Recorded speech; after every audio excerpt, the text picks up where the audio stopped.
ఉచితంగా స్కూల్ కట్టించడు, ఉచితంగా హాస్పిటల్ దవాఖాన పెట్టిండు, ఇట్లా చెప్తారు. ఉచితంగా గ్రామాలన్నిటికీ వేరే గ్రామాలకి నీళ్లు అందించాడు, వాటర్ పైపులు వేసి నీళ్లు అందించాడు అని మంచి చక్కటి సేవా కార్యక్రమాల గురించి మాట్లాడతాం.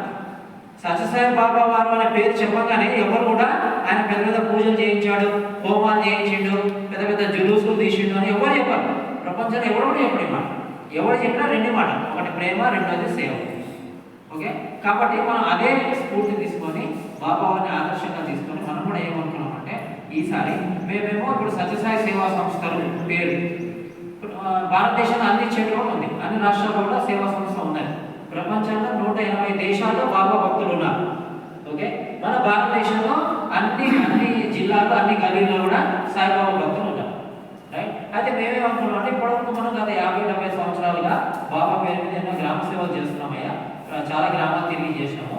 ప్రతి గ్రామంలో కూడా అన్ని సామాజిక వర్గాలు ఉంటాయి కదా, ఫార్వర్డ్ క్యాస్ట్ వాళ్ళు ఉంటారు, బీసీలు ఉంటారు, ఎస్సీ ఎస్టీలు ఉంటారు, వాళ్ళందరూ సామాజిక వర్గాలు ఉంటాయి. కానీ ఈసారి మనం ఏం చేద్దాం స్పెషల్గా, ఈ 100 సంవత్సరాలు కదా మరి బాబా వారు సంతోషపడేటట్టుగా ప్రజలు కూడా ఆనందించే విధంగా మనం ఏం చేస్తే బాగుంటుందంటే మా పెద్దవాళ్ళందరూ ఏం చెప్పారు, అరే ఈసారి మనము గిరిజన గ్రామ సేవలు చేద్దాము. ఓకే, గిరిజన స్పెసిఫిక్గా ఓన్లీ ఎస్టీ ఫ్యామిలీస్, తర్వాత ఎస్సీ ఫ్యామిలీస్ కూడా కలిసి ఉన్నాయంటే ఆ గ్రామాలకి చక్కగా ఇంతకుముందు ఇప్పటివరకు 70 సంవత్సరాలు చేసిన సేవా కార్యక్రమాలు అన్ని కూడా ఈసారి మన గిరిజన ప్రాంతాల్లో పెడదామయ్యా. అక్కడ మనకి కాస్త అవగాహన తక్కువ ఉంటుంది, ఆరోగ్యం గురించి, కాస్త వ్యవసాయం గురించి అవగాహన తక్కువ ఉండొచ్చు వ్యవసాయం పట్ల.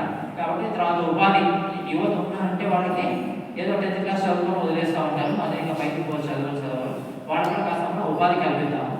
ఓకే, రామనామం చేద్దాం, మంచి భజన పాడదాము, రామనామం చెప్తాము, చిన్న పిల్లలకి బాల వికాస్ కార్యక్రమాలు చేద్దాము, కాస్త ఇతర సేవా కార్యక్రమాలు చేద్దాము. ఒక మంచి ఐడియాతోనే అప్పుడు మా జిల్లా అధ్యక్షుడు, నల్గొండ జిల్లా, నేను చెప్పిన కదా ప్రతి జిల్లాలో కూడా మా సేవా సంస్థ ఉన్నది. నల్గొండ జిల్లాకి మా జిల్లా అధ్యక్షుడు శ్రీ సత్యసాయి సేవా సంస్థ తరఫున శ్రీనివాస్. ఈయన మా లీడర్, ప్రెసిడెంట్ అన్నమాట, డిస్ట్రిక్ట్ ప్రెసిడెంట్ అంటాం, జిల్లా అధ్యక్షుడు డిస్ట్రిక్ట్ ప్రెసిడెంట్ అంటాము. శ్రీనివాస్ గారు మాకు జిల్లా అధ్యక్షుడు, ఆయన నగరేకల్లో ఉంటాడు. ఓకే, ఆయన ఉండే తర్వాత జిల్లాలో మరి సేవా కార్యక్రమాలు అన్నీ చేయడానికి ఒక కోఆర్డినేటర్, ఒక ఇన్ఛార్జ్ని పెట్టుకున్నాం, టీవీ రెడ్డి గారని మా జిల్లా సేవాదళ కోఆర్డినేటర్. టీవీ రెడ్డి గారు అటు తిరగాలి, వాళ్ళకి చెప్పాలి. ఆలియా, ఈయన ఉండేది ఆలియా ఉంటాడు, కూర్చోండి. మరి కాస్త మనం పూజ పురస్కారం రామనామం చెప్తాము. ఉదయం 5 గంటలకల్లా లేచి భగవంతుని తలుచుకొని 4 గలీలు తిరిగి రామనామం చెప్పుకుంటూ చేస్తాం. దాన్ని నగర సంకీర్తన అంటాం. ఓకే, గ్రామంలో తిరిగి పొద్దున్న 5 లేచి భగవంతుని నామం చెప్పుకుంటాం, దాన్ని నగర సంకీర్తన అంటాం. తర్వాత ఇటువంటి కార్యక్రమాలను చేయడానికి ఆధ్యాత్మిక విభాగము, దానికి ఒక ఇన్ఛార్జ్.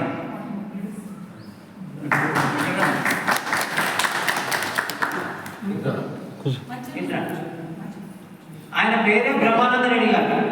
ఓకే, ఎప్పుడు బ్రహ్మానందంలో ఉంటాడు అనమాట. అందరికి మంచి ఆనందం, మంచి చెరువు అవుతుంది, ఆనందంగా అందరినీ పలకరిస్తూ ఉంటాడు బ్రహ్మానంద రెడ్డి గారు. ఆయన మాకు ఆధ్యాత్మిక ఇన్ఛార్జ్. ఓకే, ఆ విభాగంలో ఇట్లా ఇక మాకు గుత్తా ఉన్నాడు, శ్రీనివాస్ గుత్తా మిర్యాలగూడలో ఉంటాడు. ఓకే, ఈయన మా యూత్ ఇన్ఛార్జ్, జిల్లాలో ఉన్న యువకులకి కాస్త కార్యక్రమాలు చేస్తూ ఉంటాడు, యూత్ ప్రోగ్రామ్స్, యూత్ ఇన్ఛార్జ్. స్వతహాగా ఆయన ఈ